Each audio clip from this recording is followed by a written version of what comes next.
It is preseason racing, and we get set to prep for what should be a very exciting first season of 2022. And you're running here tonight for the Charles Shaw 200 from Las Vegas Motor Speedway. Welcome, ladies and gentlemen, to the gambling capital of the world of the 2022 Season 1 preseason race here for the ISCA Stock Car Association ButtKicker Cup Series. My name is Nolan Rempel with Brian Britt beside me in the broadcast booth. Rob Melnick once again down behind cameras for tonight's presentation. So there's a lot of new things coming into tonight's race here, Brian. Of course, most notably, a brand new car out there on the track. The Gen 7 car is getting set to pound some asphalt here in the gambling capital of the world, and we'll see who can come on top in Vegas. Yeah, definitely going to be very interested to see who's going to come out on top here. I mean, really going to show who is worth their salt when it comes to maybe building setups and just pure talent, you know, having to switch to this car. Because this car is very different from the Gen 6 that these guys are going to be used to, that they just drove last week. So I'm curious, who is going to be able to, you know, rise to the occasion and come to victory lane in this car? That is, of course, going to be such an important question as this night goes on, and we'll definitely see who can come on top in Vegas. And what is really notable about this car is that we were hearing it earlier. You can go flat out in these cars for just about 30 straight laps. And with the first two stages of 25 laps apiece, that means it's going to be non-stop, tight action with battles everywhere you look, all the way to the end of the first two stages. And we're not going to be seeing any kind of strategy playing in until that third and final stage on the night, which you put all that together, and we should be in for one hectic preseason race. Oh, yeah, totally will be. I mean, and one thing about it, you know, we talk about, you know, not having to lift for 30 laps. That does not necessarily mean that the tires aren't wearing and they're not slowing down. Even though you don't have to lift, the handling might not get as good. You might not be able to do, you know, as many moves as you would like. Almost like how you see an Indy car when they're going around a track like this. You know, speed doesn't really go, you know, the speed is going to go away for these guys. But I think they will still be able to, you know, definitely have it matted down to the floor. And of course, with a new season and new cars could come new names. And one notable name on track at the moment, just coming to the close of qualifying on the end of his 2 laps, was Mario Lapinta. He is currently sitting a bit 11th fastest at the moment as Brian Johnson goes top of the boards by just over 1/10 of a second over Noah Bitts. So Mario Lapinta making his first ever start in the ISCA Stock Car Association ButtKicker Cup Series. We'll see what the number 13 car will be able to do for us later on in tonight's race. There is, I believe, one of the machines running around onto the back straightaway. That is Mark Sanchez's number 31. So taking the Daytona strategy here, Brian, running the low side all the way down back straightaway. I knew these cars could run flat out, but is it really enough that you could take that super speedway strat and just run the bottom the entire way around the track and get a faster time? Could very well be the case, but I mean, his time was not very fast, to be honest. But maybe he'll get it this next go round, and he's still got another shot at it. But yeah, I mean, I think it could be a valid strategy here to, you know, kind of run the top on your out lap and your first time lap, maybe the bottom on your last. Well, that was his second lap that he had just completed, so he sits 12th place, and so turns out that strategy might not be the play, right? But you know, that's what these preseason races are good for. Find out what works, find out what doesn't, especially in these next-gen cars. How about Justin Levine, defending champion, going second fast as the punches ticket onto the front row, but that is still over 1/10 of a second behind Brian Johnson. We were talking about this earlier, Brian, about how we could have a few guys looking to shake up the running order and contend for championships. They might not have been able to do so. Brian Johnson's looking to kick his season off on a high here. Yeah, he definitely is. And one thing that's really important about these cars that these guys aren't used to is, you know, like I said, about building the setups here. You know, these cars are not well understood by a lot of the iRacing community. So some people can be at a big disadvantage. So if you really got a jump on learning how to build these cars, it presents a distinct advantage. And qualifying just getting set to come to a close, about 15 seconds remaining. Clayton Hoffman, points runner-up in the final season 2021 of the Gen 6 cars, only good enough for 10th fast for himself. So it's not looking good for the Rocket Racing setup drivers who wants to go for another run. But for now, qualifying is complete. We'll take a quick step away. We'll be back in just a few moments. Oh, say, can't you see by the dawn's early light what so proudly we held at the twilight's last gleaming, whose broad stripes and bright stars through the perilous fight o'er the ramparts we watched were so gallantly streaming. And the rocket's red glare, the bombs bursting in air, gave proof through the night that our flag was still there. Oh, say does that star-spangled banner yet wave o'er the land of the free and the home of the brave.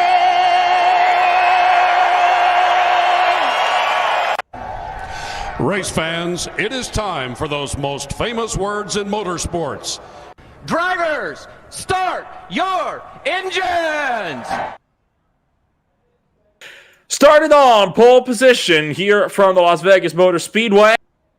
And the Charles Shaw 200 is going to be none other than Brian Johnson on pole position. Defending champion Justin Levine will be started beside him on the front row of today's preseason race. Row number 2 is going to bring up Noah Bitts, a driver who has seen some solid performances throughout all of last year. Looking to see if he can kick off these Gen 7 cars on a high. Heath Schneider starts beside him in 4th. That's going to leave on row number 3. It'll be none other than G&G driver Chris Severa. Front lines Kyle Labrie beside him in 6th. Bring it up in 7th place for one Al Kozlowski. Kenny Powell going to be down in 8th. The Chris Johnson Tucson Sound Art Cup Series champion is starting in 9th place. And Clayton Hoffman, Brian, rounds out your top 10. Jeffrey Souza going to be making an appearance here tonight in 11th. Greg Wychinski, last week's winner, what a win he put on. It's going to be starting in 12th. 13th, Mark Sanchez. 14th, Mario Lapinta. 15th, Wayne Grossi. 16th, Randy Drumheller. And rounding out this 17-car field, Robert Pattengale. So 17 drivers getting set to roll away here from the Las Vegas Motor Speedway here in Las Vegas, Nevada, the gambling capital of the world. And you wonder if there will be some gambling on strategies tonight. I would look particularly to Greg Wychinski in that department, right, Brian? Of course, that's what got him that race win. Gambled on taking tires on an early caution in Stage 3. Gambled again by staying out afterwards, and that's what won him that when a green-white checkered went all sorts of wrong at Richmond 1 week ago to secure himself a win under the yellow flag. 3 stages on the night. 25 and 50 are your comp yellows with 45 laps the estimated field distance. Again, field not a problem until the 3rd and final stage. Do you think we could be seeing any strategy games, some mind games from drivers out there in the field tonight? Probably not in the first couple, the first 50. Like you said, we have a competition caution at 25 and 50. So not going to be a lot of wiggle room there unless we see cautions. But in that final stage, there's definitely going to be some strategy at play. We're going to see some guys stay out a little longer, some guys maybe going a little earlier. Going to be some gambling. I think that's where the gambling is going to be taking place there, Nolan. I cannot agree with you more. The field just starting to take off behind the iRacing safety car for what will be the first time and what will be a total of 3 guaranteed times here today. Of course, you have this one and only pace lap. Then don't forget your 2 competition cautions that could provide some extra strategy a little bit further up the road. What do you think? Who do you think here, Brian, could be some notable names that we might want to be keeping our eye on throughout this race? Well, definitely everybody in the top 3. Those guys are usually up in the front quite a bit, but I definitely think Kyle Labrie was definitely another strong one from last season. I mean, we just have to really see how these guys transition to this car. I mean, we haven't really had a lot of sample size for these guys in these cars. I'm going to personally be keeping an eye on Noah Bitts. He is a driver that is so consistently better in the long run of these races. Came into the Thursday Night Cup Series a bit late in 2021. Was not able to contend with Levine for a championship, but you never quite know, right? I mean, Levine returned defending Super Cup Series and Cup Series champion, so looking to hold on to his crown. Bitts, seeing if maybe he can knock Levine off his throne. Pace car is going to pull on in to pit road, and that leaves us in the hands of one Brian Johnson. And from Las Vegas Motor Speedway, it's time to get the party started. Green flag drops were underway for the Charles Shaw 200. That was a very weird start there. Brian Johnson just did not go. I don't know if he was in the wrong gear or what. He could have accidentally given Justin Levine a black flag here. We're going to have to keep an eye on Levine because he was out in front of him. Looking like no black flags at the moment for Justin Levine. You have to get a considerable distance out in front. That is the good news about those black flags. They do allow some leeway. So Levine is clear. No penalty for passing the leader before start finish. And it is a hornet's nest of cars in the middle of the field here. Noah Bitts, you can see trying to work his way up and past Justin Levine. Levine still side by side for the race lead with the Valvoline number 4 Chevrolet. And there goes Levine trying to storm the outside line, and that could play in big time, right? The Gen 6 cars, that outside line was where you wanted to be if you wanted to get a run. We have not been able to really see what this could mean for the Gen 7 cars, but that looks like it still is the place you want to be as Levine clears for the lead in 3. Yeah, it just seems like you're able to keep so much more momentum up there on that bottom line. You know, I don't necessarily think you have to check up, but I think you're having to scrub those tires, and that's scrubbing speed. Anytime those tires are, not gripping the pavement like they should be, you're turning that car too much, it can cause some problems. But now Johnson really starting to fight back to get on the inside of Justin Levine. And up top, Heath Schneider trying to have a run in the number 8 car for the lead as well. You'll look a little bit further back to Severa for just that brief moment, and there is Schneider working the top side. That's getting a bit close with the GNG number 4. Here comes Bitts, charging to the inside line, and Bitts is going to make it 3 wide per second down on the apron. Doesn't take long to get the action kicked off at the gambling capital of the world. Bitts through on the bottom side, trying to take up second, but now it's Brian Johnson toward the top, trying to pick this contact, and that's going to shove Bitts down. They couldn't save it, and a caution behind as it's a 3-car wreck. Powell was involved. Kyle Labrie is against the inside barriers, and Chris Johnson, Tucson Soundar Cup Series champion, with major damage as well. Yeah, that was quite an accident. I thought those guys had that gathered up, but then just were not able to get it took care of, and big damage on a lot of cars there. We'll take a look back at this one out of turn 2 down the back straightaway. It looks like it was started off between Chris Johnson and Jeffrey Souza in the battle for P6. Door-to-door contact sends Johnson to the outside wall. When they came down, they collected Labrie, and Powell got into it as well. Major damage on both Labrie and Chris Johnson. Everyone else escaping that one relatively unscathed. Jeffrey Souza's got some major right side damage, but apart from that, no further issues for him. Kenny Powell was dinged up quite severely on the left front as well. This was on board with Chris Johnson. He just got ping-ponged around in the middle of the back straightaway. Yeah, a ton of damage on that race car. And, at a track like this, we talked about how this is flat out. Any kind of damage could ruin your race. I mean, that aero is so important. And how about this? Brian Johnson and Chris Severa both coming down pit road. Kenny Powell was in as well. That's understandable, though, considering he had damage. Randy Drumhiller also down from pit lane just behind, who does not have damage. So you got a few guys looking to come down to pit road. Now, this is an interesting call for me, right, Brian? Because we know fuel's not going to be a problem until at least stage 3. And the tires don't really wear off all that much on these cars. I mean, I've heard stories of, people going for full fuel runs. The tires will only wear by about 15% total over about 60 laps. So I don't know why you'd be coming down this early. It's not going to gain you all that much on the tire strategy, I would imagine. Well, I think the majority of the guys that did go down pit road were all people that had damage. I feel like that's what they're trying to get took care of. I think that's the only reasoning behind that.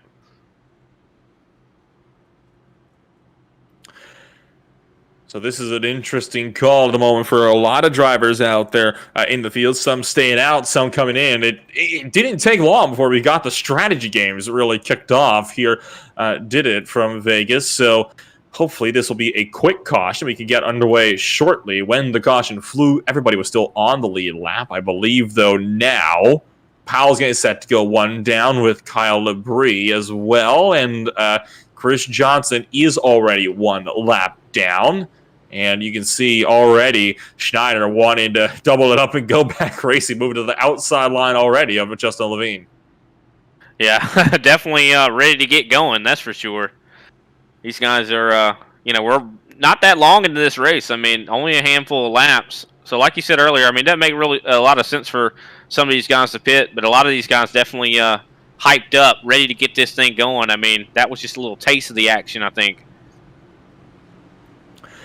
Oh, absolutely. It's just a little taste of it. And while we are 1 to green here and coming to the end of this caution period, just want to once again shout out ButtKicker for once again hopping on board for yet another season of the iRacing Stock Car Association ButtKicker Cup Series. And if you want 20% off on all ButtKicker products, you can visit them at thebuttkicker.com and use the promo code ISCA20. That is ISCA20 at thebuttkicker.com for 20% off on all ButtKicker products.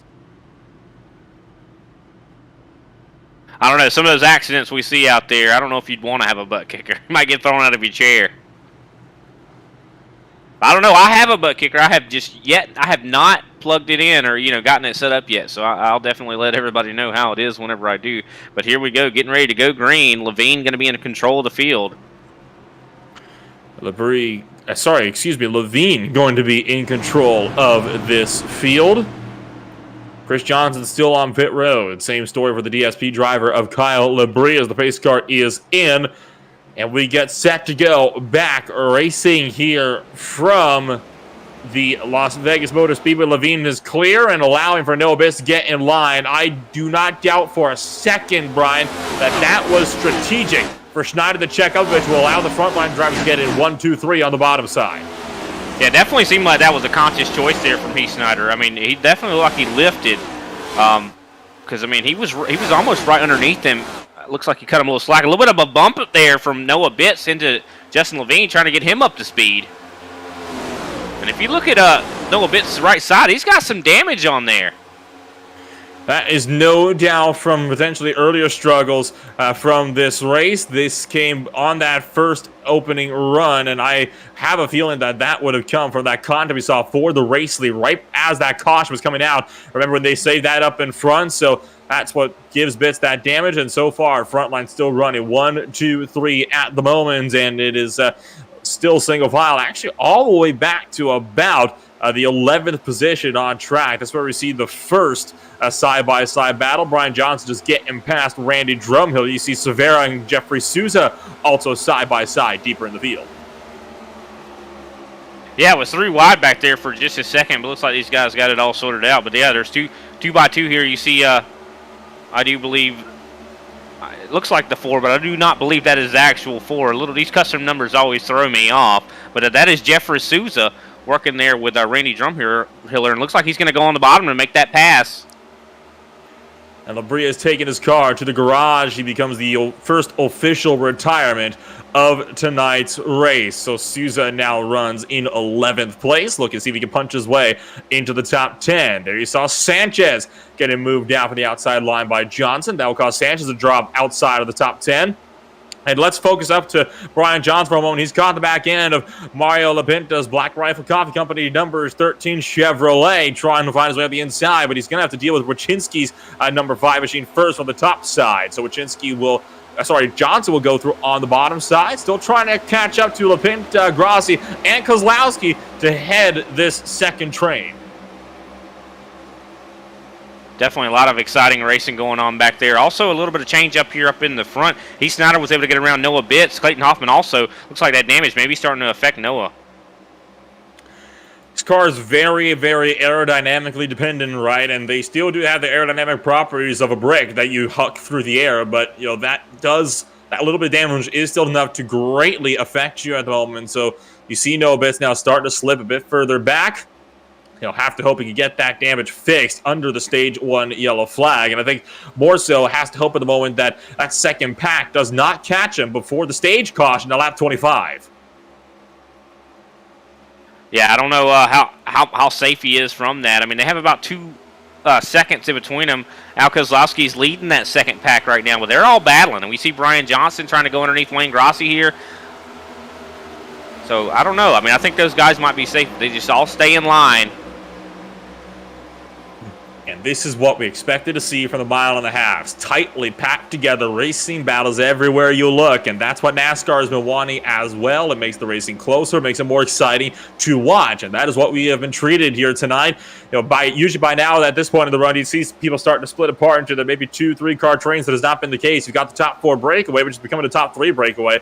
And then it is 6th on back to about the 9th, 10th position back here. So that just goes to show just how great of a difference there is between all these drivers in the field. There's Brian Johnson trying to work on the outside of Jeffrey Souza. Greg Wyszynski, we talked about him having that fantastic win, his first ever ISCA win, looking to go on the charge, going to charge up to Brian Johnson and kind of getting covered off by Souza on entry to turn 3. Does Brian Johnson hold this one around the outside of his G&G teammate? It is just a preseason race, it is worth noting. But it looks like Wyszynski will still have to battle Johnson for that spot. Yeah, it seems like Johnson at a disadvantage up there, just doesn't have the drafting help. I mean, it seems like that's what, you know, we've seen these guys make it work on the high side. I think it's because they've had friends. Up front, Kozlowski breaking clear from Souza again and trying to look up the inside line. Brian Johnson still has to fight the top, and he's got Chris Severa now on his inside line. Johnson starting to slip a bit further down in this second train at the moment, so it is not looking good for the number 4 Valvoline Chevrolet at the moment, who's still struggling to hold on to spots, pressuring Mark Sanchez towards the bottom of the racetrack into his number 31 Camaro. And you've still got Severa, Grossi side by side just up the road, and Kozlowski trying to defend against Souza down the back straightaway, having to park that car in the middle of the track to prevent Souza from getting a proper drive to his bottom side in turn 3. And just look how much faster that top 4 or top 3 is compared to this, you know, Al Kozlowski, all these guys back here. I mean, they're hitting 31-second laps. Very much different times out here. I think they're battling hard. I don't know if that's really what's affecting it. But they're going to be saved by this competition caution coming up in here in a few laps. Otherwise, if they didn't have that, it would be in trouble, considering 5th is right now separated from 4th by almost 5 seconds. And how about Wyszynski 3 wide up the middle? Severa is going to go for it as well. So looks like Jeffrey Souza will be losing out 3 spots here. This is getting a bit tight now down the front straightaway, side by side at the front of the field. And Severa still trapped in the middle of 3 wide with himself in the middle. Grossi on the bottom with the pinch, and Souza keeping him pinned in up top. This is a treacherous situation. You do not want to find yourself in this kind of situation up front. Look at Wyszynski having a battle against his teammate, Al Kozlowski, who blocked him down to the apron. That's going to force Wyszynski, last week's winner, around the outside line. They settle it out from the 3 wide action behind. Wyszynski now looks to head up this train. Wyszynski very fast on that top line, and he doesn't have a lot of help behind him either, so he's very impressive. He's got a lot of speed in that race car. If I was him, hopefully Brian Johnson would be feeling friendly enough to help push him around. But now Al Kozlowski back up in the lead of this pack here. And now a new person behind him, Chris Severa. I think to say this race has been eventful would be a little bit of an understatement, and it's been very tight, particularly in the G&G camp. You have really, 3 G&G cars at the head of this train, right? You had Greg Wyszynski up there a second ago, and then you had Al Kozlowski along with Chris Severa, and Brian Johnson's up there to a point, and they're not wanting to work together at the moment. They are all battling each other. I mean, look at Kozlowski once again defending against teammate Severa. You wonder if they're going a little bit more hard because this is just a preseason race. It doesn't necessarily matter in the grand scheme of things, right? No points are going to be officially be scored here tonight. I think that makes it so these guys are willing to kind of duke it out a little bit harder than you would on the traditional points weekend. Yeah, I definitely agree with that. I feel like they have a little bit more room to breathe here. If something goes wrong, it's not necessarily going to ruin their season. Ooh, a big slide there. Oh! I do believe from Greg Wyszynski hitting the apron. It had to go on to the apron fully to save it. It was from Wyszynski. I think it actually came from a little bit earlier, just loft back end, middle of the corner, and that's an easy thing to do in these cars. The back end just goes on you. And up front, finally, Kozlowski's reign at the top of this train might be coming to a close as Souza had the inside and had the nose ahead for 1 and 2. but the 88 speed gas and go machine is going to charge around the outside line, and the Speedway Angels Chevy is going to take that spot right back. Yeah, he's definitely been doing a great job defending here, Al Kozlowski. And I think he just knows what he needs to do out here. He knows which lines he needs to go with. This is that plate track mentality. You kind of almost have to help out one line to go against another. So Souza's going to have to try it all over again. That's a big defense from Al. He's not clear. He's not clear. Souza's got the nose in. Forcing the issue into 3. And that's going to force Al Kozlowski to yield. Thought they were going to wreck. Al Kozlowski did not leave the door open. So Souza, instead of knocking politely, he took a battering ram to it. Yeah, he just kicked that door open. Says, I'm coming through. And now Brian Johnson has gotten a big, opportunity here from that also. I mean, he just followed him right on through. Al Kozlowski can't be happy about that. Now Souza's going to have to defend mightily here because he's got G&G drivers in the first 3 spots behind him, including one very fast Brian Johnson, who has had so many top 5s throughout all of the last season. And all of this with 5 laps remaining in stage number 1. And that is actually going to be the end of stage number 1.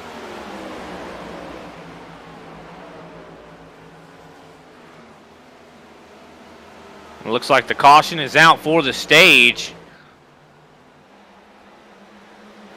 What a fight for 5th place. You would think these guys are fighting for the lead back here. And all of that, Justin Levine taking the stage 1 win. We were so focused on what was going on deeper in the field that we completely forgot about your stage 1 winner. So Justin Levine will take the victory in stage number 1. That'll put Schneider 2nd, Hoffman 3rd, Bitts 4th, Souza 5th, Johnson 6th, Severa 7th, Kozlowski 8th, Grassi 9th. Mario Lapinto rounds out your top 10. And with all of this in mind, let's take a quick step away. We'll be back with stage 2 for the Charles Shaw 200 in just a moment.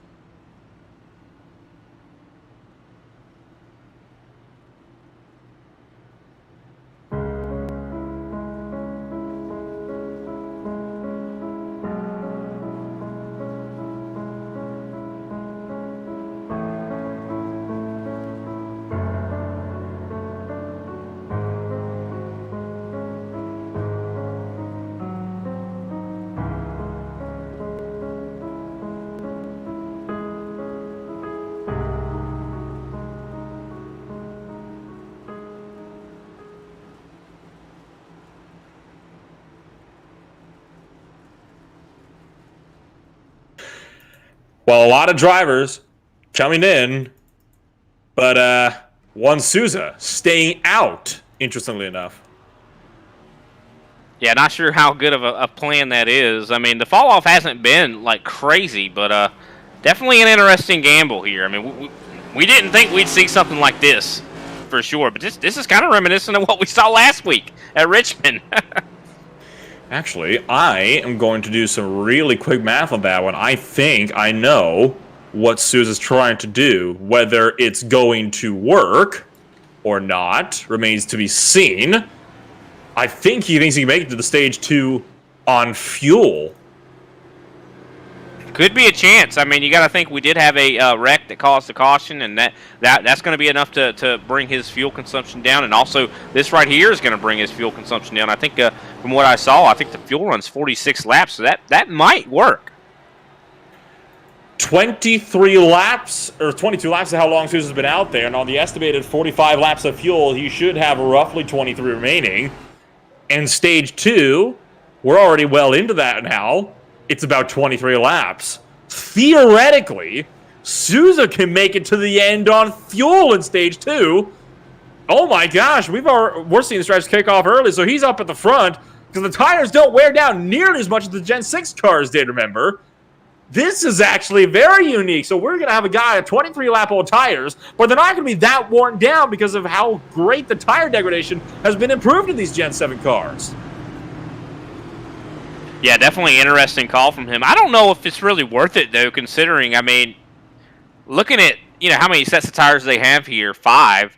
I think they have plenty of sets. I mean, it might be worth it to have one in the bank at the end, but we'll have to wait and see. We're going to be going green with 21 laps to go in stage 2. He'll be out, have been out there for 24. That will put him right on the cusp of 45, and I can guarantee you he's been saving under this caution period to extend that out just a little bit more. Oh my gosh, this is already... we mentioned there would be gambles at Vegas, being the gambling capital of the world. It's only fitting.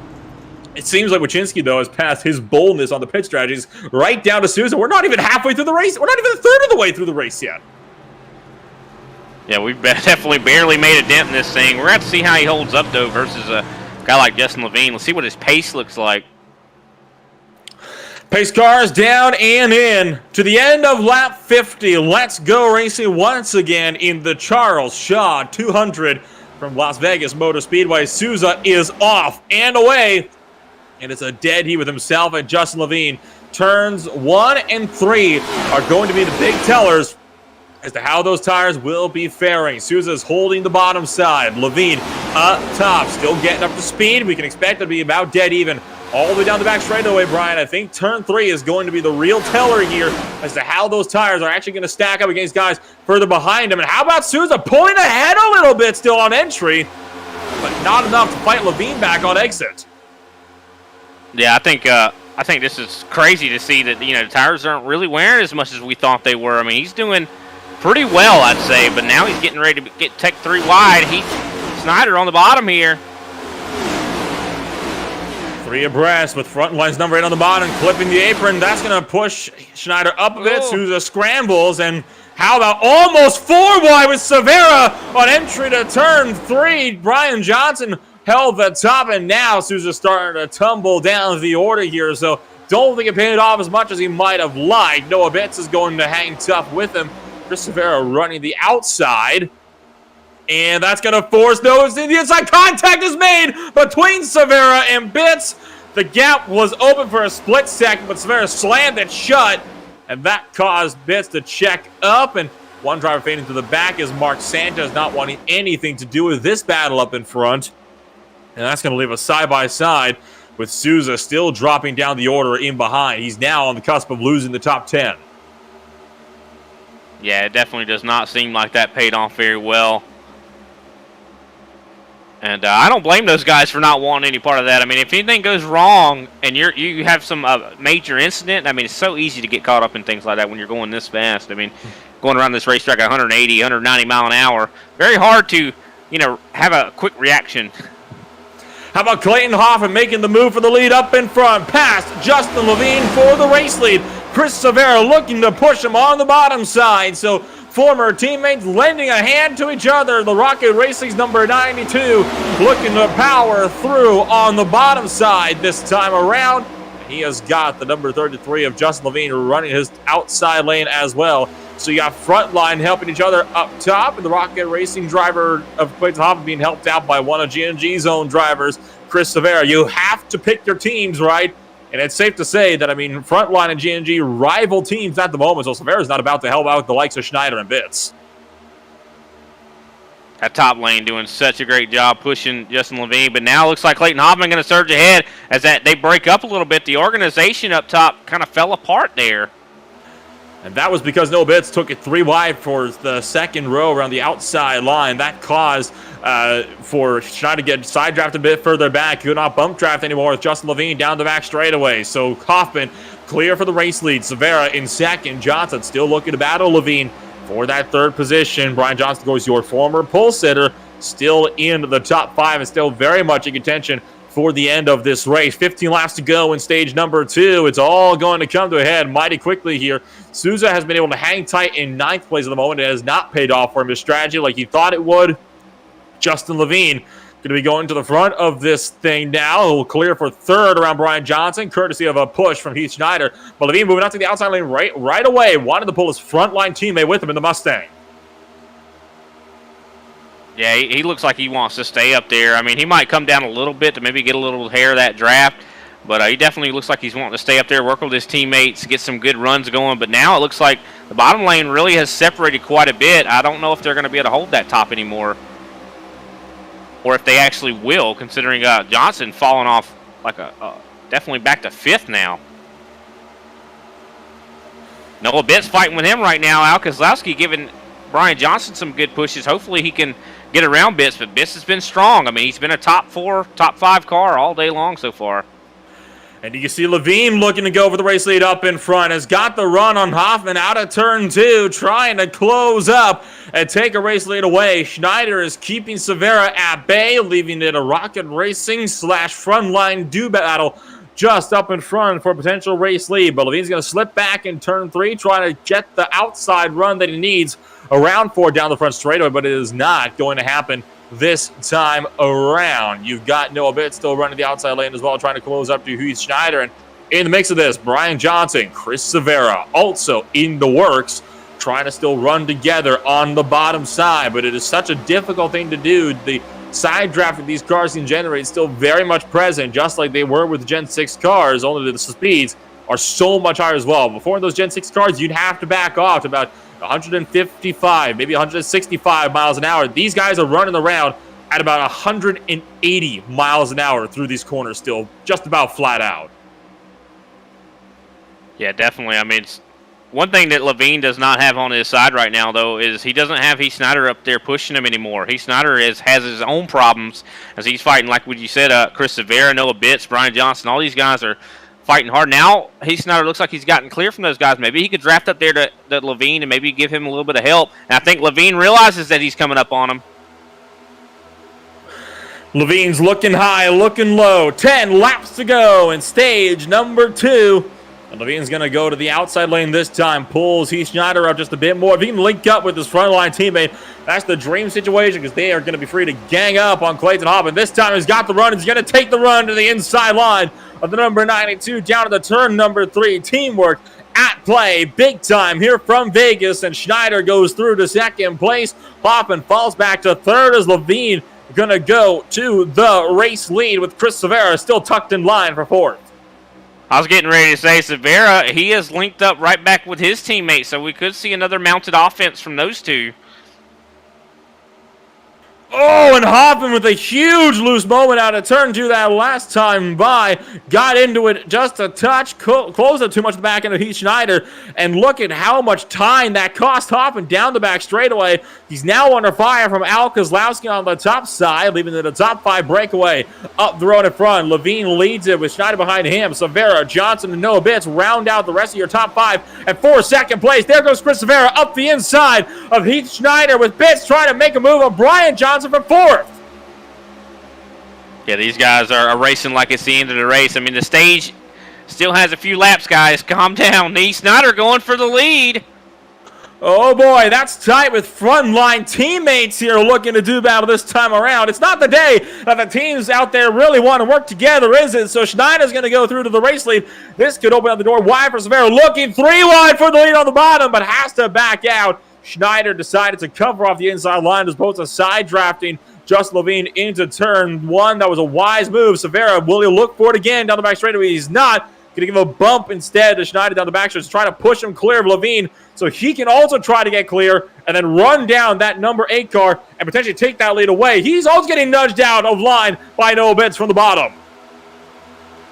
Yeah, Noah Bitts is going crazy right now, running on the apron. I mean, he is just trying everything he can, fighting hard to get that second place. And it looks like he might have it here. It will be 5 to go, this time by at the line. Schneider going defensive, giving the draft to teammate Noah Bitts down the back straightaway. And it looks like Severa's just got enough space to tuck in line. Brian Johnson letting him get that space, right? Letting them tuck just a little bit further in line. So that will leave it a G&G 3, 4, 5, looking to gang it up on the front line crew. Levine has to drop back to 6th.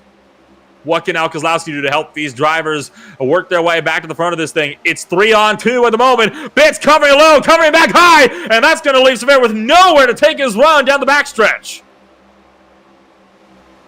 Going to give a big opportunity here. Al Kozlowski almost getting underneath Brian Johnson. Al Kozlowski doing a great job here. But yeah, Chris Severa not able to make that run happen. I mean, he's been such a great pusher, just hasn't really had the opportunity to get up there to the lead.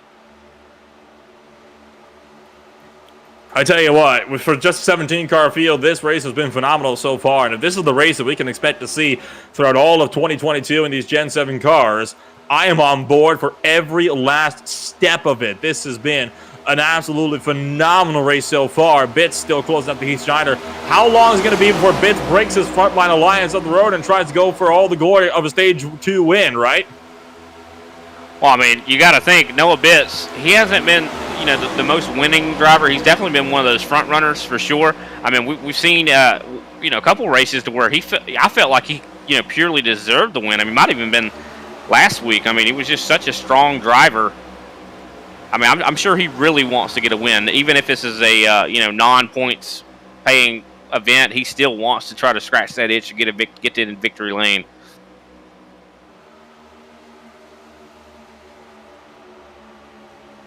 But it looks like he's pretty content to stick right behind Heath Snyder. Heath Snyder going up a little bit, almost leaving a little room for him to put his nose down there, but he does not take it.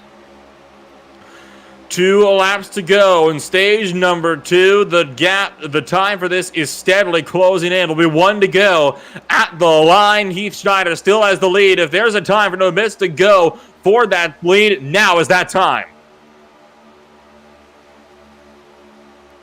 Yeah, definitely needs to try something now. I mean, he didn't have much time left to do so, but he didn't also have a lot of help to do it either. Like you said, Chris Severa, G&G, he's not going to really want to help that frontline driver. And Bits is not going to make the look in 3 and 4, looking to help Heath Schneider take a Stage 2 win. Can Severa get anything for second place in behind? He's going to run out of road, though. Here comes Levine. Levine's looking for third. Into the grass. Oh, and there goes Bits. And Bits does steal a stage win right at the stripe. Wow.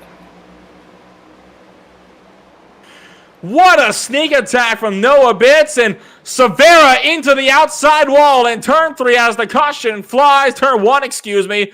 Got run over by teammate Brian Johnson right after the stage 1 caution. The margin of victory, by the way, for your stage 2 win was just 0.03 of a second. That is unfortunate there. You said Chris Severa ended a high side very hard into that wall. On the replay, on board with Brian Johnson, just hooks his teammate in the outside wall after the stage. That was not very nice. That's going to be some major damage on that race car. You can already see how bad it is on the right side. Wow. And that was after the caution had already came out. Wow, just heavy after contact. The caution came out, at least. Unreal. Got to be a little bit of probably some words spoken between those two in the next team meeting. Severa sped down pit road to take his service right away. Does not want to be held up at all by this. And by the way, Labrie and Johnson both retired from this race, leaving everybody else on track, still on the lead lap. But Severa could find himself down a lap here if these leaders pass him up while he is still sitting on pit road. Everybody's down to pit road this time by. Nobody's opting to stay out this time around. It kind of fell apart for Souza's, efforts, right, to try to see if he can maybe sneak a stage 2 win out with those not as worn tires. Finished 9th place though at the end of that stage.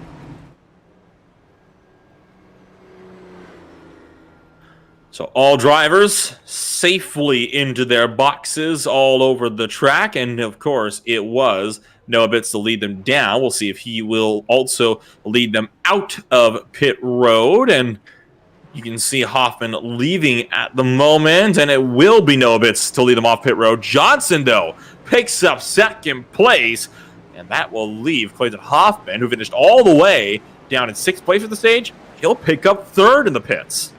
I don't know. Something's going on. I think Johnson's got a speeding penalty. Brian Johnson picked up a speeding penalty, having to let all these guys go. He's mad. You see, he's mad at that cone. That cone didn't give you the speeding penalty there, Brian. Oh, dear. So unfortunate for Brian Johnson. He'll start this thing from the tail end of the field instead. And under the stage 2 caution, we'll take a quick step away. We'll be back with the remainder of the Charles Shaw 200 in just a few moments.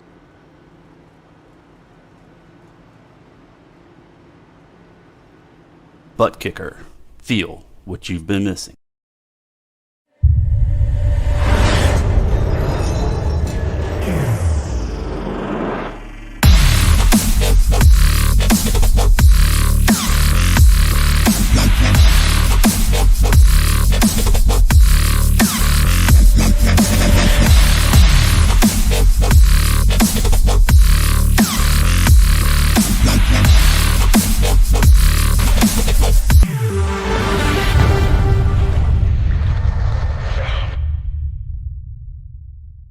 Get yours today at thebuttkicker.com and be sure to use our 20% discount promo code ISCA20.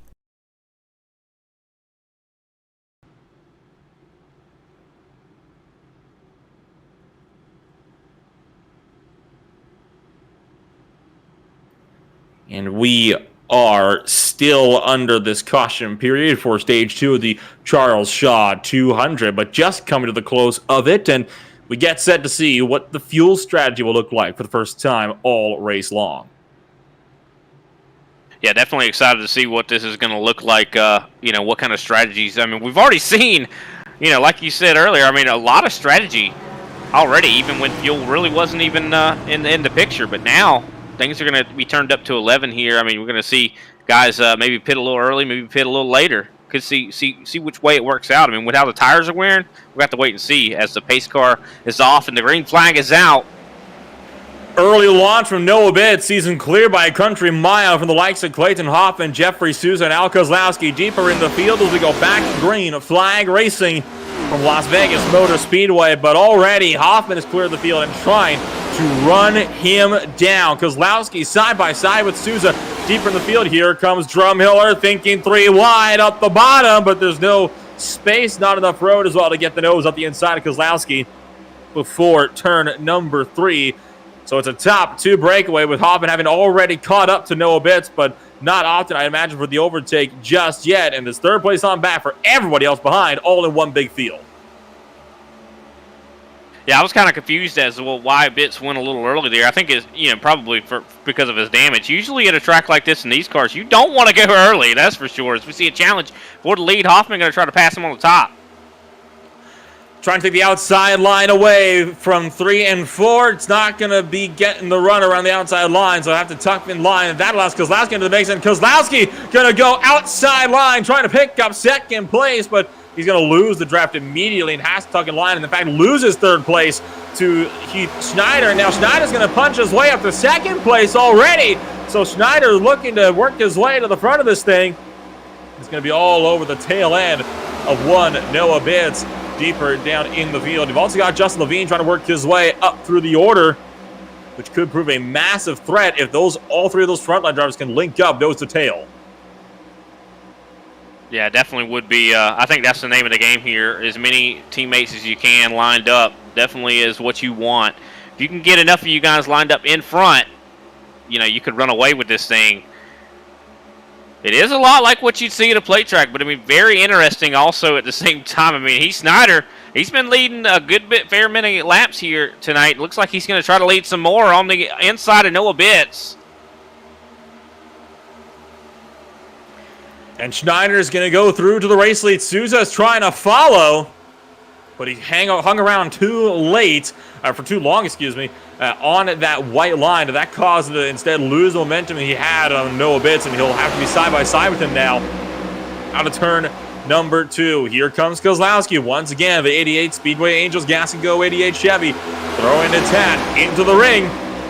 But Hoffman not able to challenge from the outside line. Oh, here comes Levine! 3 wide up the bottom. That scares Kozlowski up and almost puts himself and Hoffman into the outside wall. Levine's going to pick up an easy 2 as a result. And in fact, that opens the door for Wachinski. Oh, and the teammates there it is. And Wachinski's hard to the outside wall. Caution flies. LaPinta just barely gets nicked.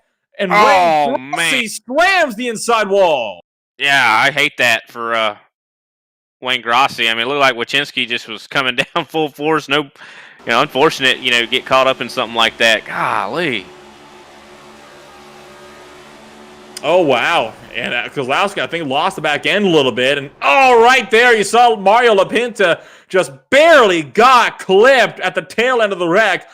We're talking, if he was like maybe 3 feet down the track, or if he was even, go a few feet up the track, he would have missed this wreck. That's just the most unfortunate way for LaPinta to get collected in that. Yeah, I bet, that's the worst kind of wreck to get involved in, too. I mean, because you see the light at the end of the tunnel. You think you've already gotten out of it, and then you get clipped like that. Ugh, it's got to be just a heartbreaker. It has happened to every individual on iRacing at one point or another that has been here for, some time.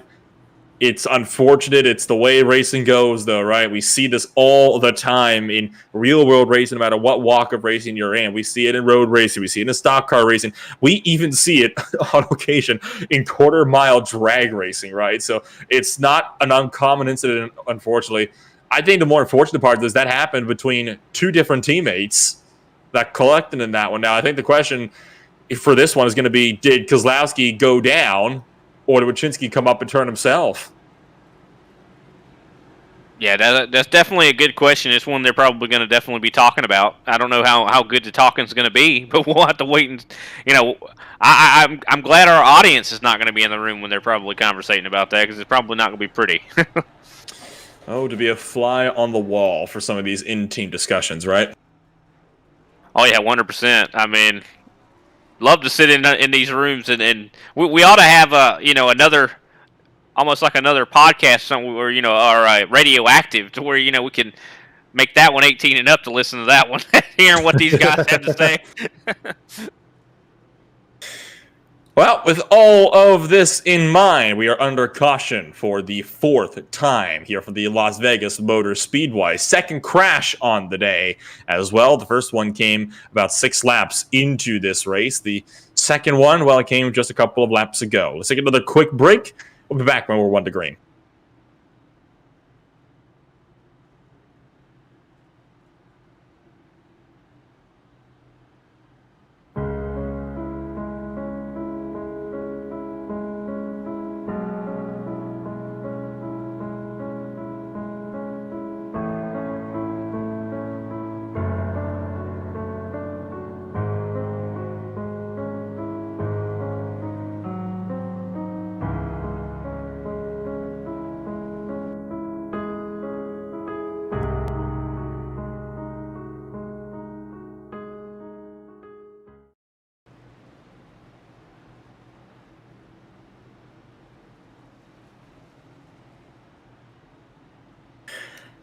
And some more unfortunate news from the G&G garage. They are now down 3 total drivers here, Brian. Clayton Hoffman just took his car to the garage. Severa has done the same. So that means Chris Johnson, Chris Severa, and Clayton Hoffman all out of this race. Wachinski still has damage as a result of that wreck. So does Al Kozlowski, leaving it just 3 cars at the moment that are now in this race, making 4 cars in this race.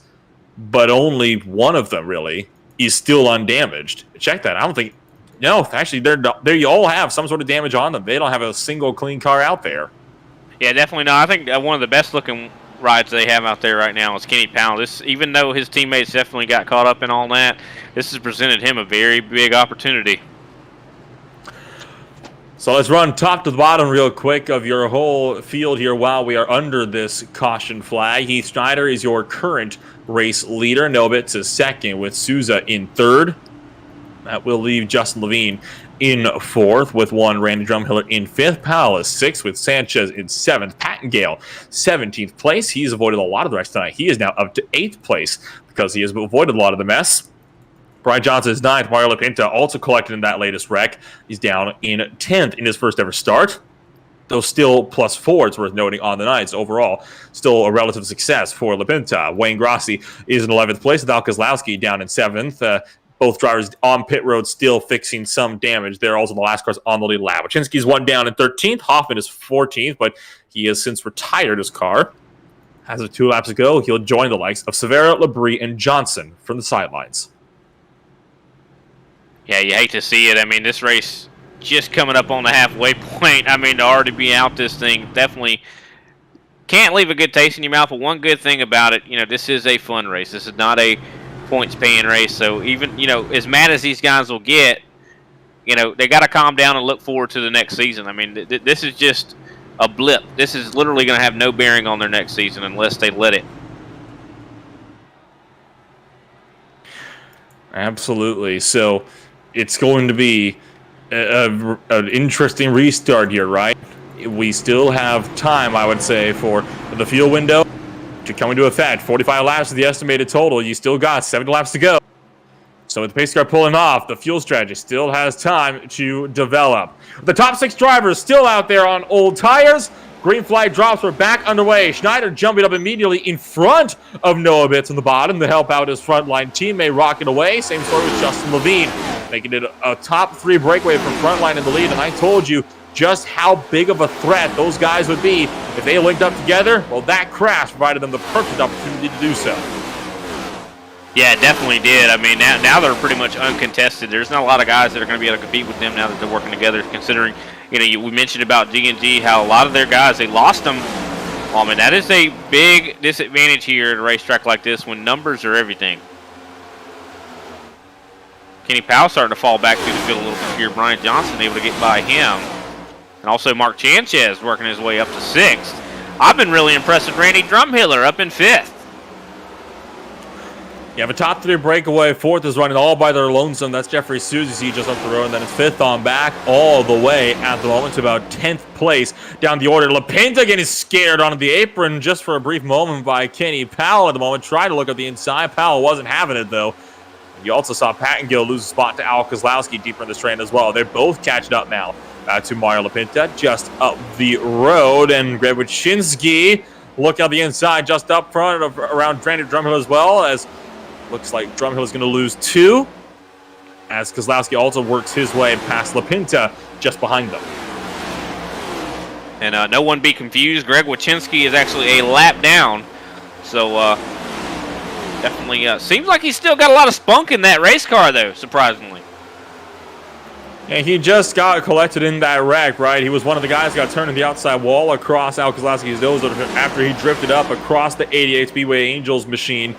So that's what causes Wyszynski to lap down. He's hoping for one more caution so he can get himself back onto the lead lap and back into contention for some serious points in this race. Brian Johnson at the inside of Mark Sanchez. That's the battle for 5th and 6th.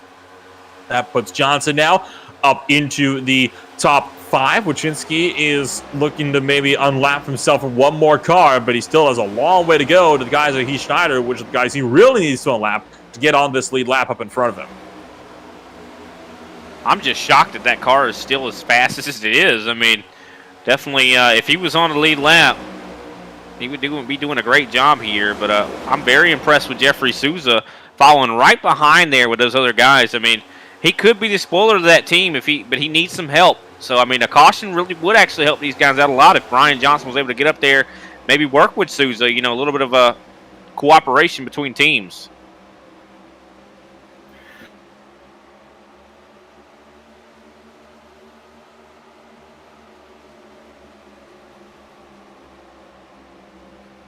But it looks like Brian Johnson is going to be securely in 5th right now. And that he will. Apologies for the minor audio difficulties on my end. Should have that all well and sorted now for the time being. Brian Johnson trying to keep Wyszynski behind him at the moment, but I don't think Wyszynski is going to be too desperate to overtake him, considering it is, of course, not for position, still being that one spot down. Yeah, if I was Wyszynski, I would be focusing on pushing Brian Johnson to try to get him closer to those guys up there, but seems like it's a losing battle, though. I mean, 3.5 seconds separate 4th and 5th right now, and the lap times, they're about 0.2 slower, maybe a tenth slower every lap in those top 4. And that has to do with the fact that you got a lot of damaged cars leading this train, right? 5th, 13th, 6th. Well, really the top 3 cars in this train, at least, all have damage on them, particularly on the front end, which means they could be down on a little bit of power as well. And a lot of the other cars behind them are not necessarily so clean either, right? LaPinta has got damage, and you've also got Kozlowski at the back of this train that's got a lot of damage as well. And Powell's looking around a little bit, I think, trying to see if he can maybe move a bit further through Wyszynski, maybe to link up with Brian Johnson, if he can get a car that might have some more capabilities up in front. I don't know, it looked like he went a little too high in that last corner. Mark Sanchez is going to try to take advantage of that. How about LaPinta punching his way through, though? Yeah, LaPinta definitely got a lot of speed right now. Was up there with Kenny Powell, but now Kenny Powell back down to the bottom. So it looks like LaPinta going to have to fight with Randy Drumhiller now. Oh, getting real close. Bounced off the door, but they managed to keep it straight. LaPinta's going to fall back to 10th now as he's passed up by Robert Pattengale from the inside line. So That's unfortunate for Lapinto. He was looking to potentially have the pass up for 7th. As far as there potentially, he now finds himself, though, outside of the top 10. Just getting a little bit too aggressive with that side draft, right? And it's those little things that can definitely hamper your ability to go for a race win. Yeah, definitely. And side draft's definitely important in these race cars. You know, how aero dependent they are. I mean, it seems like that is stronger. The side draft's stronger in these Gen 7, so you can't really blame the guy for doing it. But, you know, sometimes, you know, you have to be able to trust the guy near you to be able to, you know, handle something like that, getting really close. And the margin of error when you are that close is not very big. You see Sanchez looking low on Kenny Powell. Randy Drumhiller, excuse me, is still sitting in the wings. I think trying to see if he can maybe find a way through, maybe lead a couple of laps as well, but also could just be content to save fuel. Even the guys that came down under this latest series of caution flags, they are still not going to be able to go to the end. They have to make one more stop, right? So I think this is where we see everybody start to settle down. Everybody's going to start to save fuel a bit more like you would at a super speedway. It's going to get more processional. And after that pit stop window, that's when everything is going to kick off. Now, what's even more interesting is when these pit stops are going to be happening, right? Because you got these guys, a lot of the guys at this train, save for 2 of them, are all on about 10 lap pressure tires in the top 4. So the top 4 are going to be coming down about 10 laps sooner than these guys will, I think it is safe to say. So that could add a whole other dynamic to how this race plays out. Could very well add a whole other dynamic. I mean, we'll have to wait and see how that all goes. And like you said, I'm also curious when the pit stops are going to take place. I would say probably 90, 95. I don't know. That's where I would kind of think. And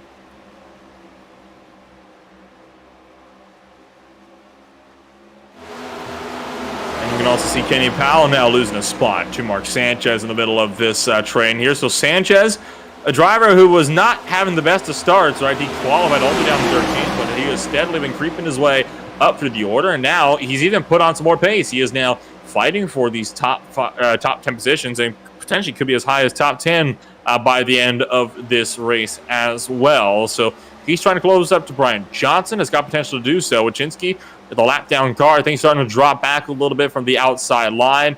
He has finished his efforts, realizes it's now a losing fight he's battling, so he's more content to just tuck it in line and just run some laps in behind this field, save a bit of fuel, hope for a caution later down the line. You're now the lucky dog driver. He passed up Wayne Grossi a while ago, who is, we're talking at the moment, 3 seconds a lap off pace. So that will allow for Wachinski to easily get that lap back, so long as he keeps it out of everybody else, which is, I think, why it's a wise move for him to just fall down to the rear of this train. Yeah, I think you're 100% right. But you never know if a caution actually will happen, though. I mean, these guys... Oh, a little contact with the outside wall there from Mark Sanchez. Looks like he got tight there. Curious what's going on there with that race car. Maybe a little handling difficulties. Looks like he's getting very... Looks like he's struggling there. I don't think it was quite tight. I think it actually was a bit... I noticed the car back end came around. I think it got loose. And when he corrected it, that obviously puts you at a terrible angle.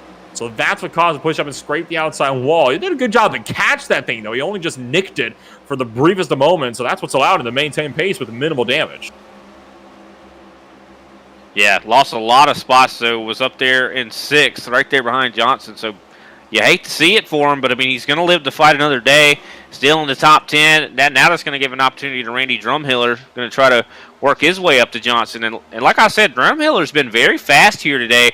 Maybe, you know, we talked about it a little bit earlier about these next-gen cars. Could be what some of these drivers need to have some good finishes. I mean, you know, could just level the playing field a little bit here.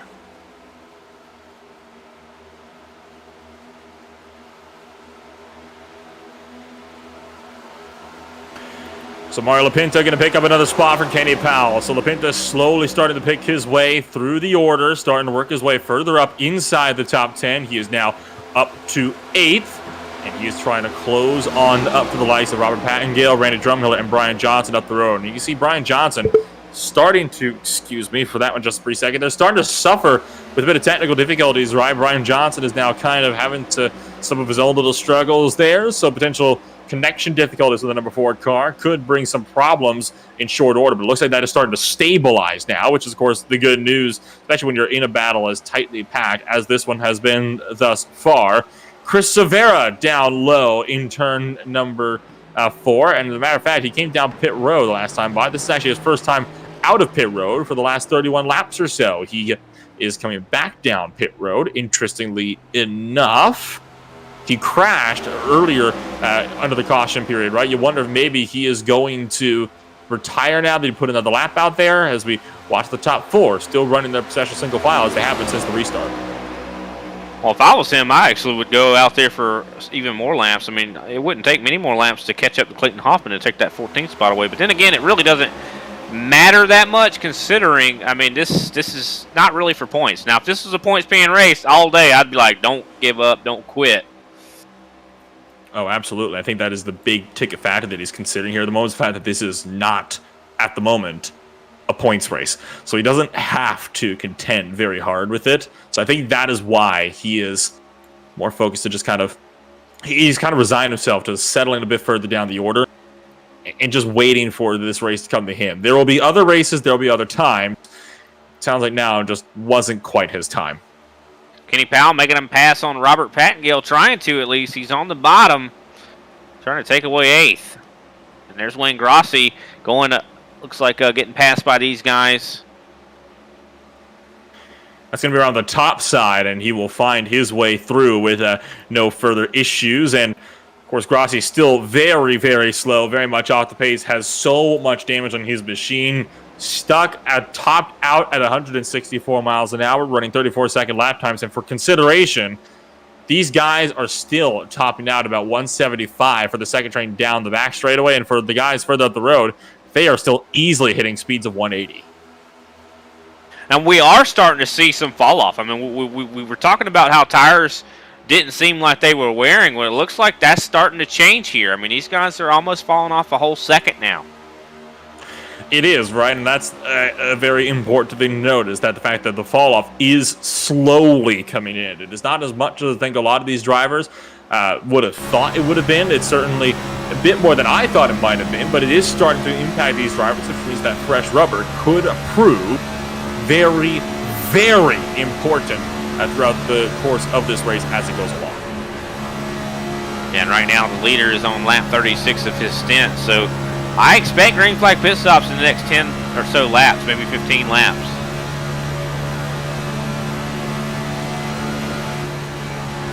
And that's going to be a whole new can of worms there once they open that up. Because, I mean, really, it's all going to come down to how you do on pit road. I mean, anybody in this top 4, anybody in this top 4 right now, if they even bobble on pit road just a little bit, guess what? They could lose the race just based off of that.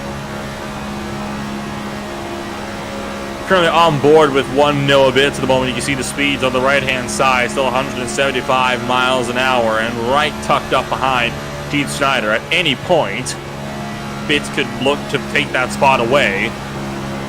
And he might be thinking about an outside line this time around, but I don't think he's going to go for it just yet. They are catching up to Al Kozlowski, which is actually bad news for Greg Wyszynski, right? Because this means that he's no longer going to be the lucky dog driver.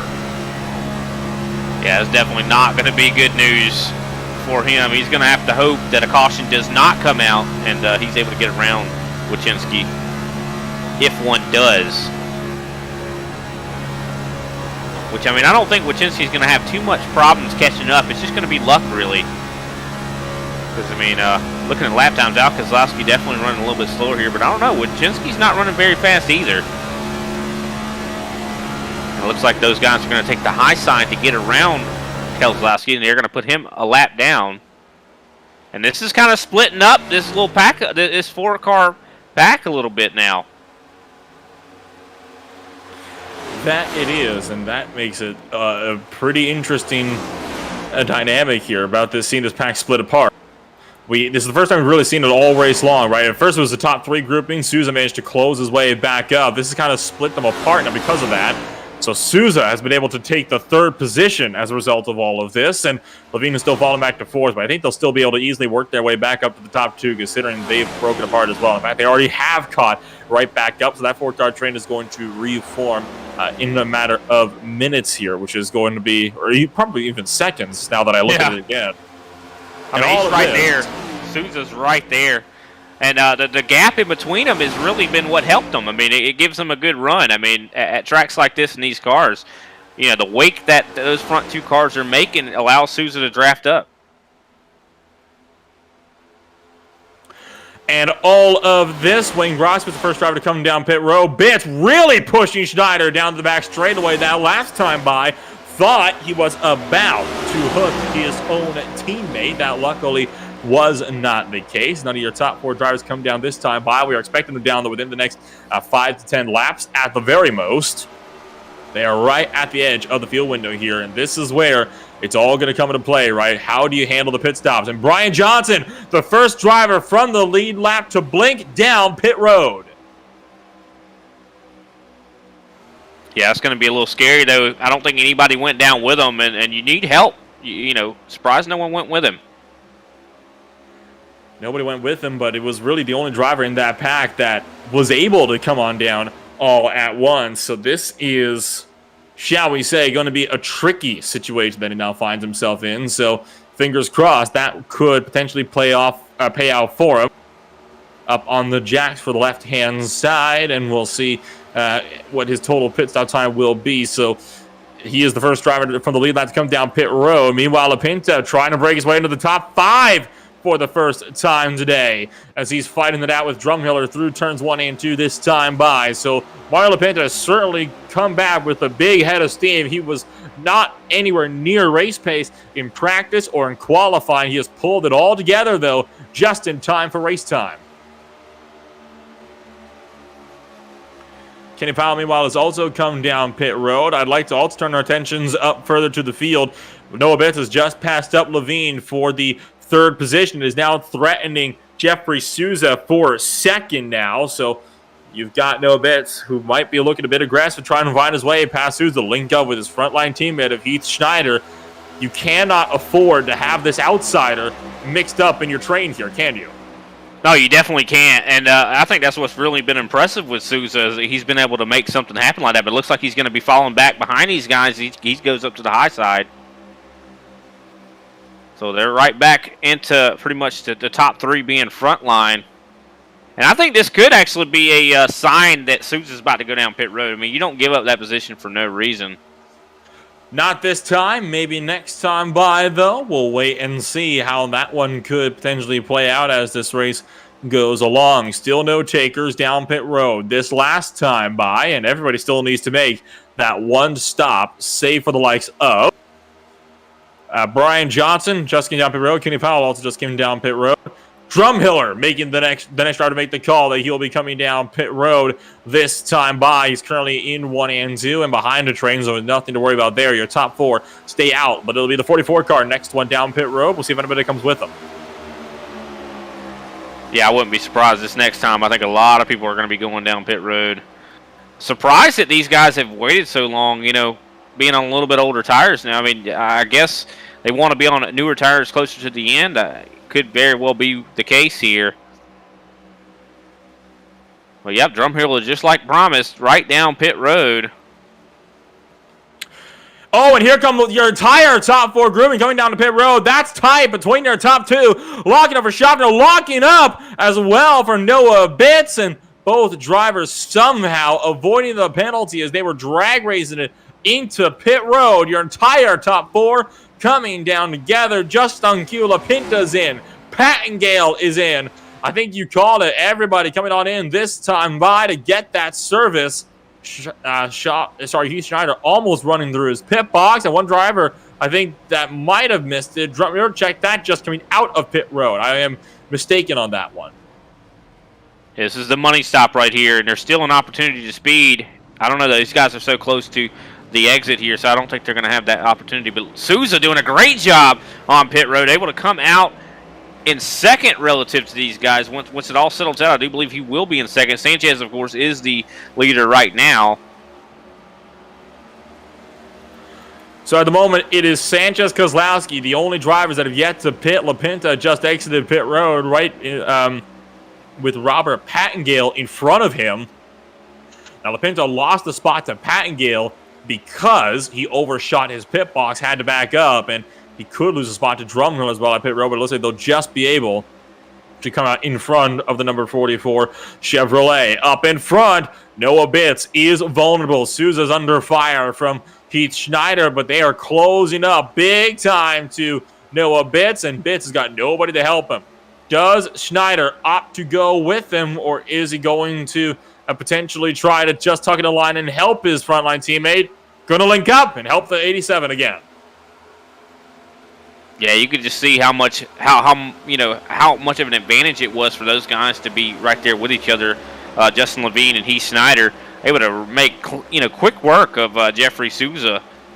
But it looks like they're gonna be nice to old Noah Bitts up here. Hopefully, be nice to see Bitts get a win. I mean, he's had such great determination, great performances in some of these races we've seen. Just has not went his way. You saw them just pass up Al Kozlowski. That was for position, by the way, on track. So Kozlowski is now back in 6th place. And he is also trapped at trouble for Severa in the pits. Just stopped in pit road. And actually, I thought he spun into pit road. I was mistaken on that one. He actually attempted to turn into the garage area and, well, hit the pit wall instead. Oh, Lord. There was an attempt. That's like Kyle Busch. Well, even Kyle Busch didn't hit the pit wall. It's like, we'll put that onto the not top 10 highlights of the preseason race so far. So at the moment, this top grouping here is the closest grouping you got on course, but we're not expecting these guys to really start duking it out until we get within 5 to go. Yeah, and even if Mark Sanchez did not have to pit, these guys would clearly still catch him.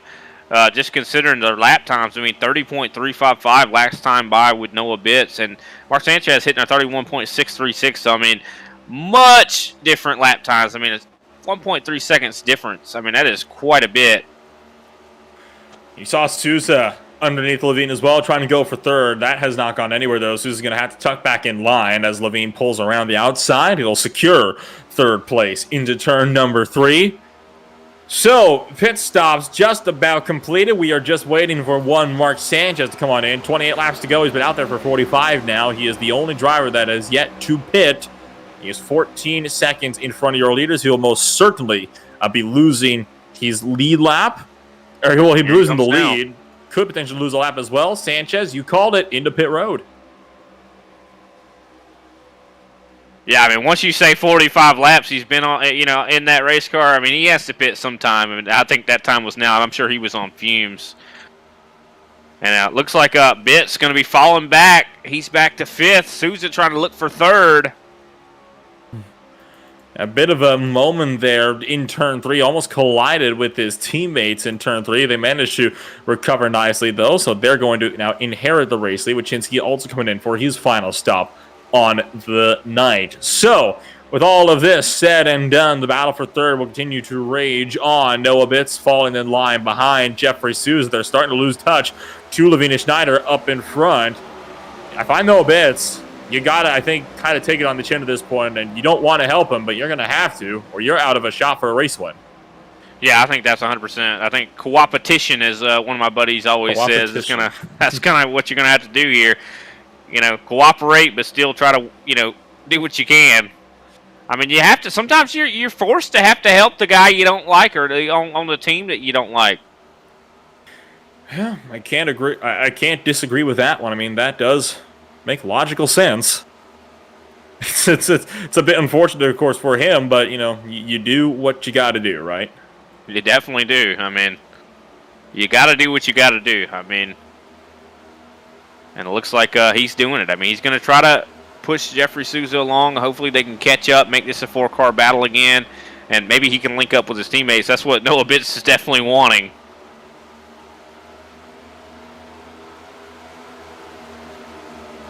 A little back further in the field here, we see Kenny Powell up in 6th, trying to stay in front of Robert Pattengale. Pattengale's been looking very impressive today.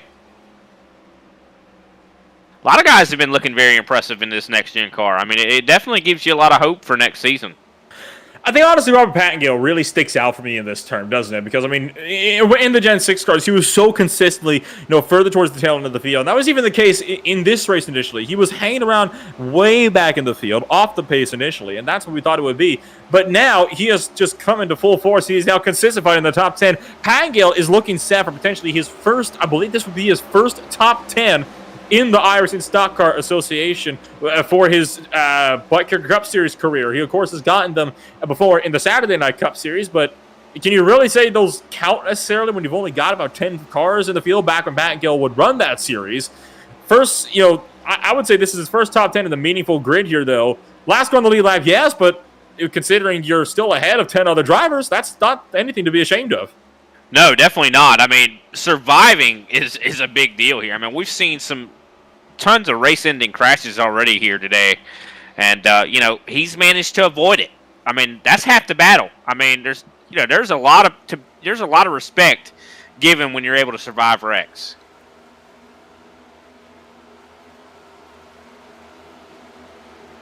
I mean, I can't count the times I've been in an official race and survived enough wrecks and finished in the top 5. I mean,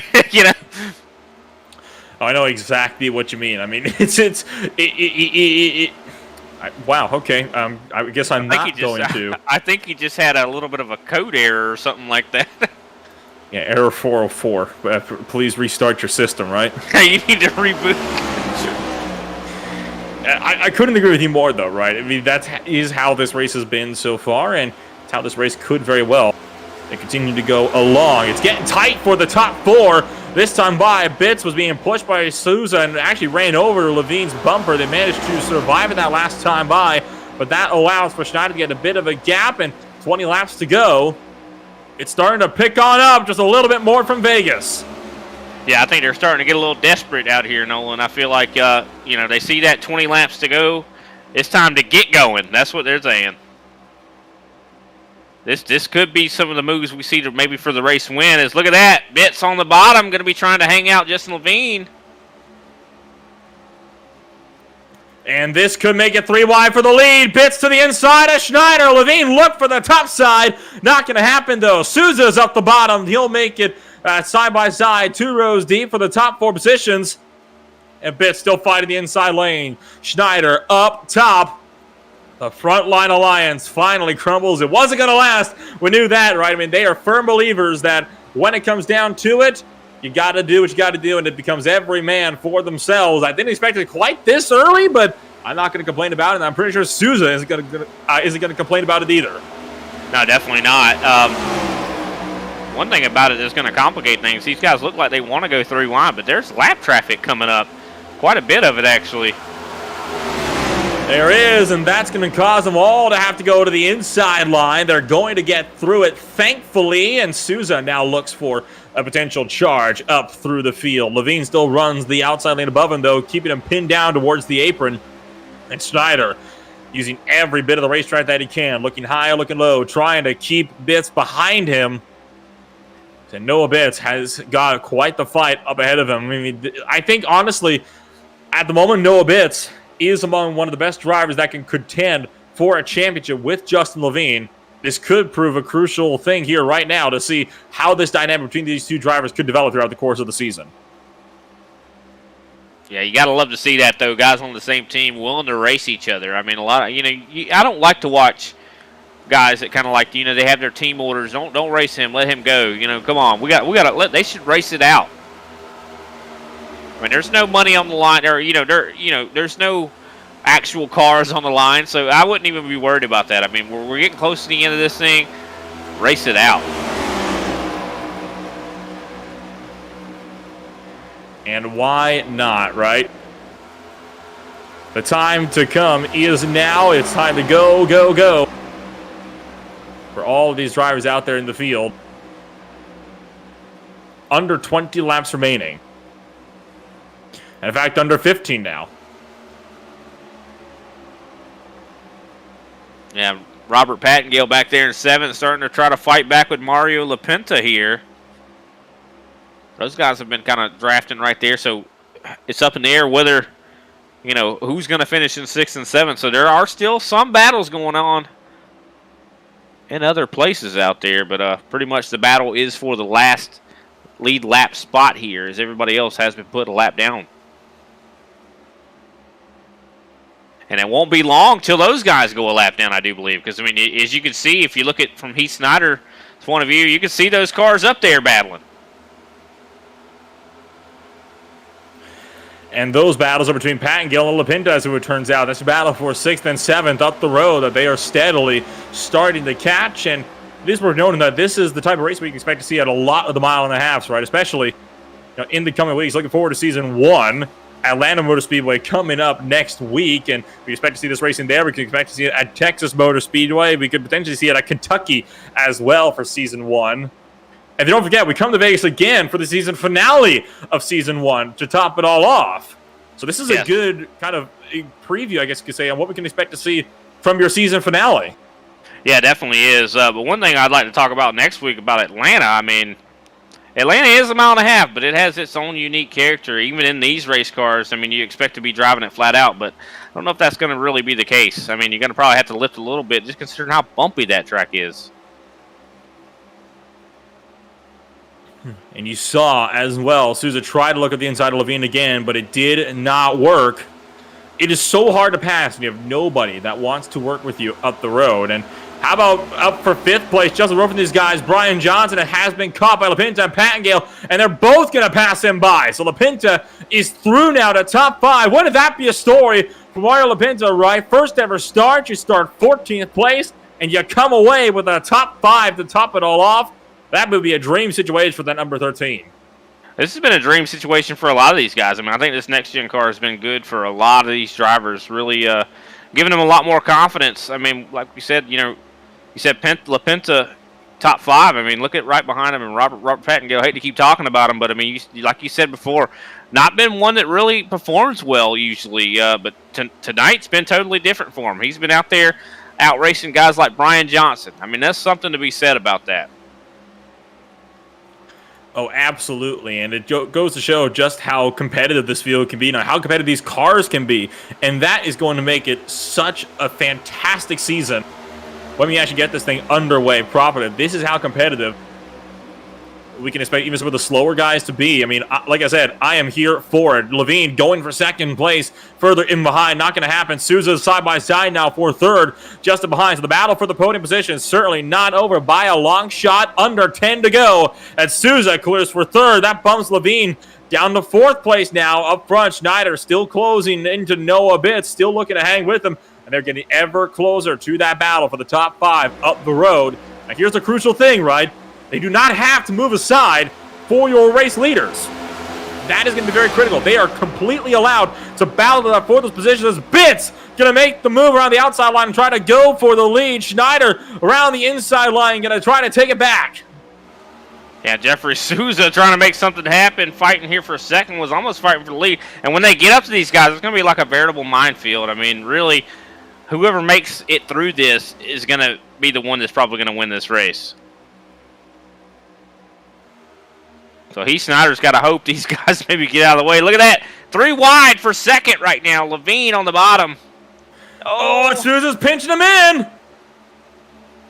Bitts tucks in line to help out his frontline teammate. Once again, Souza left with no help from the top side. So Levine and Bitts both going to try to go through to 2nd. Levine gets clear. Bitts does not. And once again, Heath Snyder no longer safe up the road.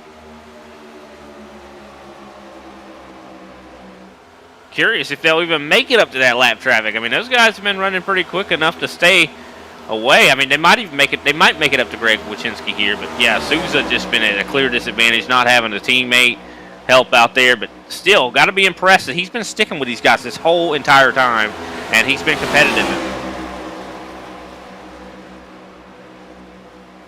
And they're definitely very impressive from Noah Bitts. I mean, we see that damage that he's got. I mean, I'm sure he's been working on that all race as much as he can, but still with that, he still had a competitive car where he's actually able to do something here. And look at that, trying to make something happen on Justin Levine on the bottom.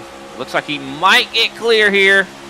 Oh, look out! Pattingale sideways up the road from them. Oh, no. That almost causes a caution. They managed to survive it. We got to get a look at that if we can, because Pattingale just had the save of the race. He'll stay to the bottom side and allow your top grouping through. But for the 17 car, it was so close to being a late race caution that nobody wanted to see. All the way out of turn 2, down the back straightaway. Had a monumental save. We'll take a look at this one real quick, and then we'll come back just in time for 3 to go. Right there, lost Looks like it he again, just got bounce on the loose. apron. Lucky not to take out Johnson with him. Yeah, it looks like he just got really, really loose there. But yeah, what a save from him. So 3 to go. Levine now leads. Souza trying to look high for second. Schneider runs third at the moment with Noah Bitts. Tucked in line for fourth with 3 to go from Vegas. And look at that, last season's champion, Justin Levine, up in the lead right now. Is it going to last that way? Could this be a little bit of foreshadowing for the season to come? We'll have to wait and see. 2 to go. Levine still has the lead, but Schneider might be looking to take it away. He might need some help from Bitts or Souza behind. And this is setting up to be one grandstand finish. Schneider looking high. Bitts abandons him, though, to take the advantage on the low side with 2 to go. Where does Souza opt to go? Does he help the bottom? Does he help the top? He's going to help the top, and that leaves Bitts out to dry. Coming to the white flag, as Souza's got third place. I'm sure he wants more than that. As we come up to the white flag, Levine going very high in the corner. Could that be an opportunity for these guys? They make it back to the stripe. We end this race under regulation time. 2 frontline teammates looking to do battle for the win, with Souza and Bitts watching on from 3rd and 4th. Does the move come in 3? Does it come down the tri-oval on the last lap of this race? Through the back straightaway. There's the look from Schneider, trying to send one up the inside. He clips the apron, though, and that could cost him the race. Souza has got second place. He'll try to take it. Can he get one? Just Levine. No, he cannot. Runs out of road. Levine will win the Charles Shaw 200 from Las Vegas Motor Speedway. Wow, what a finish there. Definitely shocked to see Souza be able to get second like that, but just shows you, I mean, I think Heath Snyder had a little bit of tunnel vision there, trying to get that position. He wanted it desperately. Wanted it desperately, just ran out of room, though, right at the wire when it counted. And how about Mario Lapinta, right? First ever start, started 14th.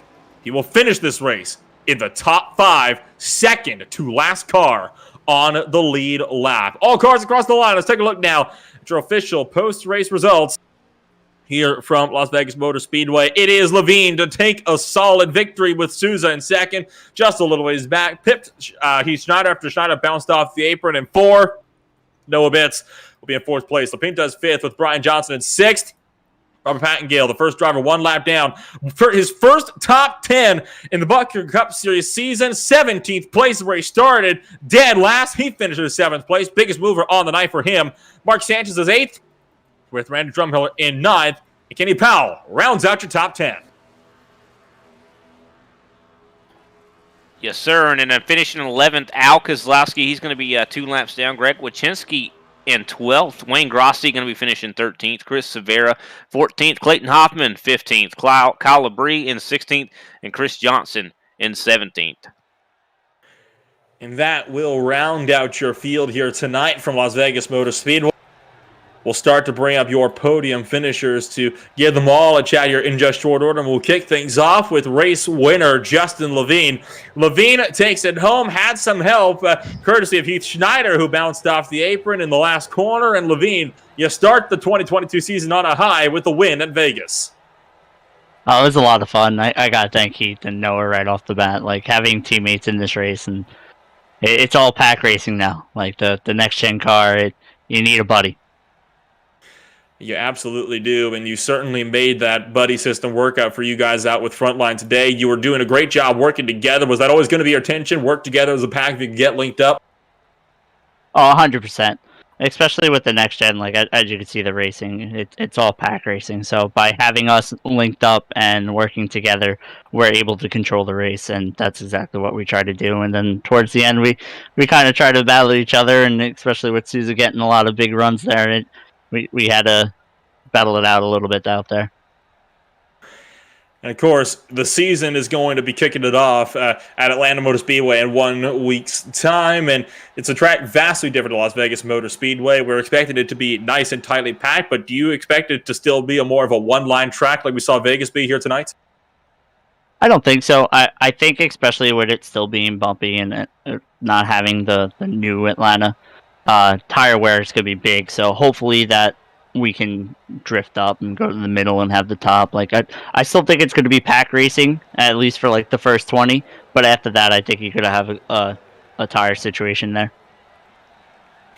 Well, fingers crossed we'll be in for a bit of an interesting situation at Atlanta Motor Speedway for the season opener, and hopefully you'll start your actual proper season out on a high as well. Before let's go, Justin, anybody you'd like to shout out for that front line number 33? First and foremost, gotta thank you guys. You guys do such an excellent job on the broadcast. I love going back and rewatching the race. Kenny for putting this on for us every Thursday. Gotta thank everyone at Frontline for all the work that they did put into the setup. Racer and a Brucey Racewear. And thank you, Justin, for taking the time to join us here tonight. Congratulations on a race win from preseason here at Vegas. Best of luck at Atlanta for the season opener. Thank you. Have a good night. That was Justin Levine bringing it home, race winner at the end of the night. And, well, I'll pass it down to you then, Mr. Bryan. You've got a second-place finisher, second most spots gained out of anybody tonight. Yeah, Jeffrey Souza did a great job out there. Very impressive to see you finish second there, especially with a lot of the, I guess, opposition you had to face. I mean, you had 3 frontline drivers up there in the top 4 with you. Did you feel like you were by yourself out there? For tonight, yes, definitely. And we were kind of talking in Discord, laughing about it because we had run a league similar to this one, and it was basically the exact opposite in that league where we had 3 or 4 guys that could gang up on the other groups of people and keep them behind us. So it was fun, though. Very fun with the other guys out here. Yeah, even though, I mean, you might have struggled a little bit with that, you seemed like you still were able to make it work and really tussle with those guys and stayed right there with them the whole race. Do you think this really, kind of foreshadows what the rest of your seasons or the next season is going to look like in this next-gen car? I definitely think the majority of the races are going to be similar to this. You're going to have a pack of probably 8 cars or so that are going to be able to really distance themselves from the rest of the field. And if that's because they are just single file, not really trying to race each other that much and driving away, or they're just that much faster than everyone. Should be interesting to say the least. I know there's been some races I've run with these that a lot of people get really loose after 10, 15 laps. Some get tight, and some stay balanced. So it seemed like tonight us 4 were pretty balanced that entire run there. So it was fun to see how the grooves were working and trying to make the runs. Well, does this give you confidence going into Atlanta, with this second place finish? You maybe follow this up with a win? Yeah, I think, a lot of adversity tonight. Like you said, I started maybe mid-pack there, 12th, 13th, or whatever. That's been the main thing that we've struggled with this car, is getting the qualifying setups down, and we've been working really hard with it to try to hit fast with that. But race setups, we've been, right there with some of the best of them week after week in the official series and the leagues that we've run. I know I'm going to have a couple of friends next week, a couple of teammates once the season starts next week. So I'm hoping that, as it looks like right now, we might be having a little bit of frontline triad action towards the front of the race in a lot of these different tracks. Well, we definitely look forward to it. Who can we shout out after parking that race car in second place? Everyone at Triad. We've worked really hard to build this team up from the 3 teams that we had over there. It was really just a team effort to get everybody on the same page, on the same team, just working together. Everyone at Souza Media, Scent Analyzer, Jacob Shorba for the paint schemes that just look great out there. And tonight I actually had an old friend, Chris Roberts, on the box helping me with some strategy plays, and Carl Dotson was also up there helping a lot too. So I'm looking forward to it. I think we're going to see a lot of fun side-by-side hardcore racing in this league this season. Hopefully it's going to be fun for everyone out there to watch. Well, we definitely hope so. Also, thank you for your time, Jeffrey, and back to you, Nolan. And while that'll bring up our final finisher on the night on the podium, Mr. Heath Schneider joining us up now from the frontline crew. Heath, you were so close to getting that race win, but a slight mistake in 3 and 4 is what cost you at the end of the day second place. But still, you finished third place, still +1 for where you started. How are you feeling after tonight's race? I'm feeling pretty good. That was a pretty good team effort there. And speaking of team efforts, of course, with this next-gen car being so aero-dependent, it definitely puts a huge emphasis on teamwork at 1.5 miles, much more so than it was in the past. Do you think that could potentially play to you and your team's strengths this coming season? Absolutely. The teamwork that we have on this team, definitely when it comes to drafting, is beyond what I could ask for. So the fact that this is going to be very aero-dependent, I think we're going to have a lot of good performances with our level of teamwork. And of course, coming up for the rest of the season, we usually found yourself more towards the edge of the top 5 or the top 10 when it came to point standings. The last couple of seasons you've been raced with us in the ButtKicker Cup Series, but a third place finish here. Do you potentially think you might have something for the top 3 in points this year? Depends on how many races I get to run. I'm going to try to get most of the season in, I believe, so aiming for a top 5 if I'm able to do so. Well, fingers crossed you'll be able to hopefully race with us consistently enough that you'll be able to contend for some serious points positions at the end of the season. You have shown that you've definitely got the pace for it. Before I just let you go, then Heath, anybody you'd like to shout out for that frontline machine? Yeah, just everybody here on the frontline team. Thank you, Noah and Justin, for running a really clean race tonight and working together. Obviously, got to thank of Bruzy and just everybody back at the shop. Thank you, Mr. Schneider, for taking the time to join us here tonight. Congratulations on a third place finish. Best of luck next week at Atlanta. Thank you. That was Heath Schneider bringing it home third place on the podium. And that will do it for our podium drivers as well here tonight. Brian, well, before we head on out, this was, of course, a phenomenal preseason race. Sets a huge precedent for what we can expect from this first Cup Series season, with us also going to be running the next-gen cars now for the remainder, for the foreseeable future, really, in the ISCA. That much has been confirmed. What do you think we can expect from Atlanta next week? Well, I kind of echo a little bit of what we heard Justin Levine say about, tire wear really going to come into play there. I mean, I don't think it's going to be like what we see here tonight. I mean, there will be some pack racing, just like you said.